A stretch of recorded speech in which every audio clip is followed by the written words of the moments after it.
Bienvenidos a Oremos la Palabra en el Domingo de Ramos de la Pasión del Señor. Deseo para todos ustedes un buen domingo. Dispongámonos a escuchar la palabra de Dios, pidiendo la luz del Espíritu Santo. Dios nuestro, Padre de la luz, tú has enviado al mundo a tu Hijo, palabra hecha carne, para manifestarte a nosotros. Te pedimos que envíes a tu Espíritu Santo sobre nosotros, para que podamos encontrar a Jesucristo en esta palabra que viene de ti, para que lo conozcamos y conociéndolo lo amemos más intensamente y anunciemos con nuestra vida la alegría del Evangelio. Amén. Tomemos y leamos el Evangelio del Domingo de Ramos. Lectura del Santo Evangelio según San Lucas. Jesús siguió delante, subiendo a Jerusalén. Cuando se acercó a Betfagé y Betania, al pie del monte llamado de los Olivos, envió a 2 de sus discípulos diciéndoles: Vayan al pueblo que está enfrente, y al entrar encontrarán un asno atado, que nadie ha montado todavía.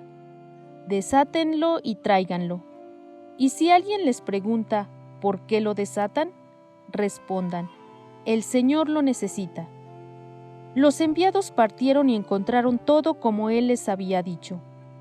Cuando desataron el asno, sus dueños les dijeron: ¿por qué lo desatan? Y ellos respondieron: el Señor lo necesita. Luego llevaron el asno a donde estaba Jesús, y poniendo sobre él sus mantos, lo hicieron montar. Mientras él avanzaba, la gente extendía sus mantos sobre el camino. Cuando Jesús se acercaba a la pendiente del monte de los Olivos, todos los discípulos, llenos de alegría, comenzaron a alabar a Dios en alta voz, por todos los milagros que habían visto, y decían: Bendito sea el Rey que viene en nombre del Señor, paz en el cielo y gloria en las alturas.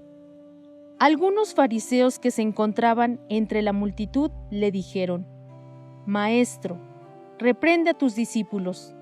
Pero él les respondió: les aseguro que si ellos callan, gritarán las piedras.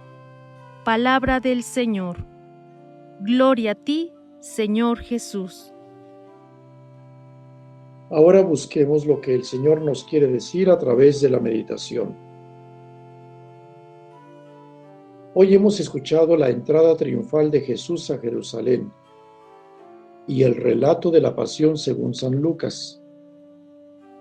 El Evangelio de San Lucas es el Evangelio de la misericordia, por lo cual se resaltan 3 episodios sobre la misericordia: la curación de la oreja del siervo que aprende a Jesús, las negaciones de Pedro y su llorar amargamente, y la promesa del paraíso al ladrón arrepentido.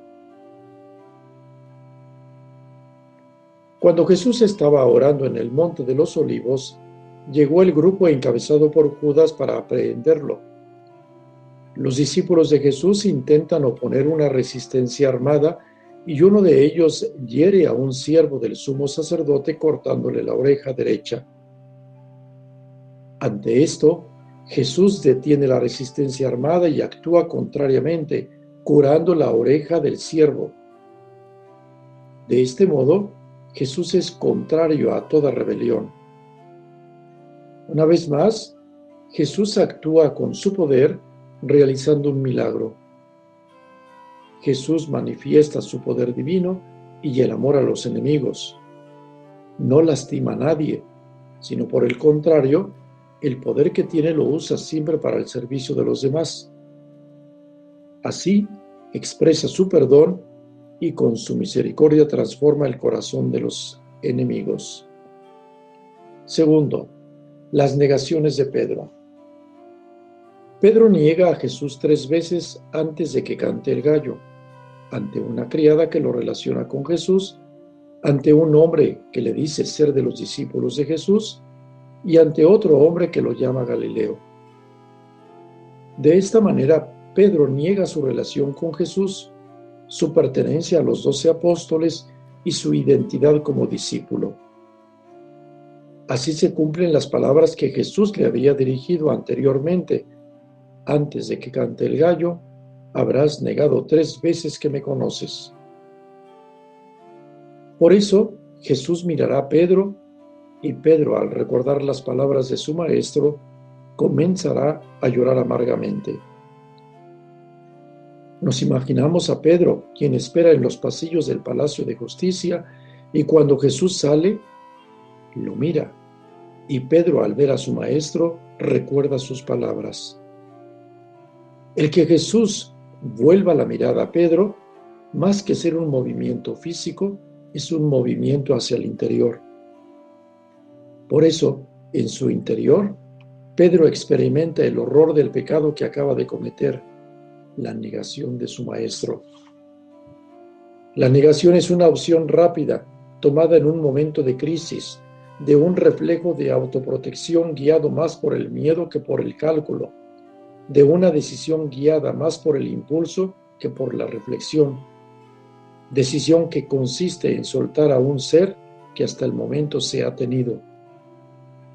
Pedro no puede más, rompe a llorar amargamente y se aleja del lugar. El Pedro valiente y seguro de sí mismo, que momentos antes le había dicho a su maestro: Señor, estoy dispuesto a ir contigo hasta la cárcel y a la muerte, es el Pedro que ahora está espantado, inseguro, confundido, desolado, arrepentido.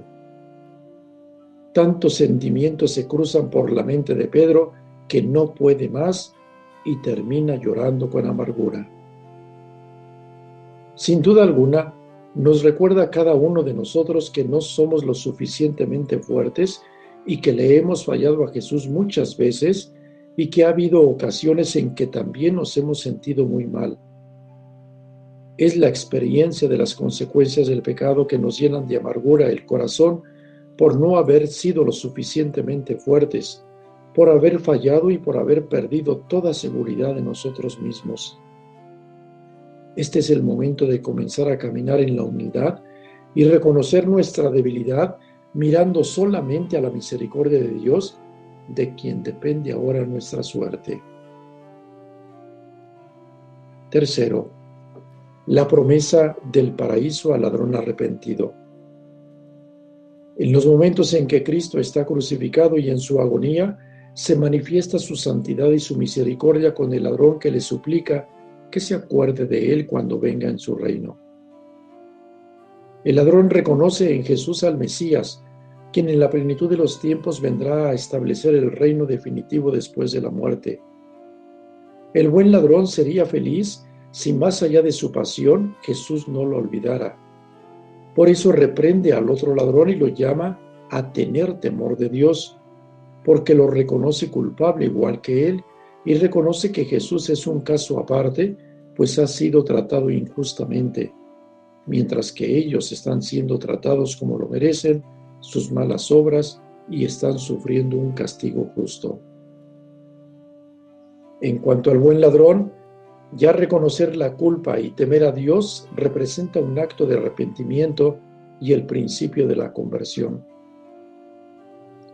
Tal gesto, tal acción es posible hasta en la última hora de la vida. Ante esta conversión del buen ladrón, Jesús responde con una promesa cierta y victoriosa: te aseguro que hoy estarás conmigo en el paraíso.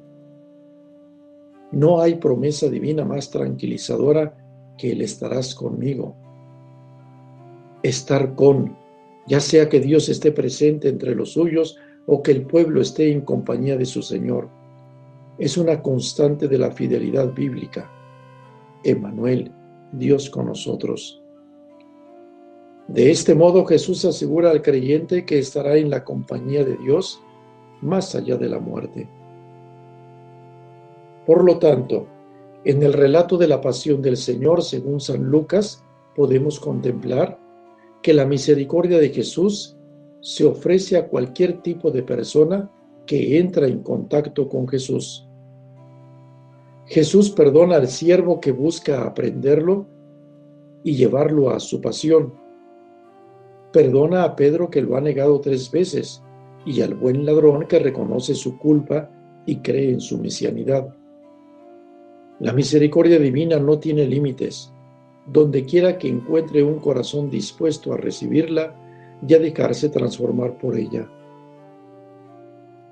Cada personaje bíblico que se relaciona con Jesús manifiesta una experiencia de vida cristiana, cada uno con su propia historia, así como sus sufrimientos y dolores, sus aciertos y errores, sus seguridades y sus limitaciones.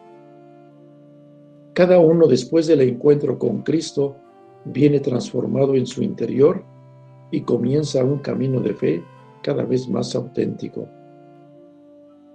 Nosotros, en esta Semana Santa, nos encontraremos con Jesús durante su pasión, muerte y resurrección. ¿Nos dejaremos transformar por Cristo? ¿Vamos a abrir nuestro corazón a la misericordia de Dios?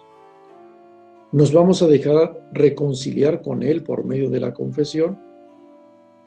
Nunca es tarde para el corazón que reconoce su culpa y reconoce en Cristo la misericordia del Padre, que puede salvarlo de su pecado. Oremos al Señor que nos ha hablado. Dios misericordioso, que quisiste que nuestro Salvador se hiciera hombre y padeciera en la cruz para dar al género humano ejemplo de humildad, concédenos benigno seguir las enseñanzas de su pasión y que merezcamos participar de su gloriosa resurrección. Amén. Deseo a todos un buen domingo. Gracias.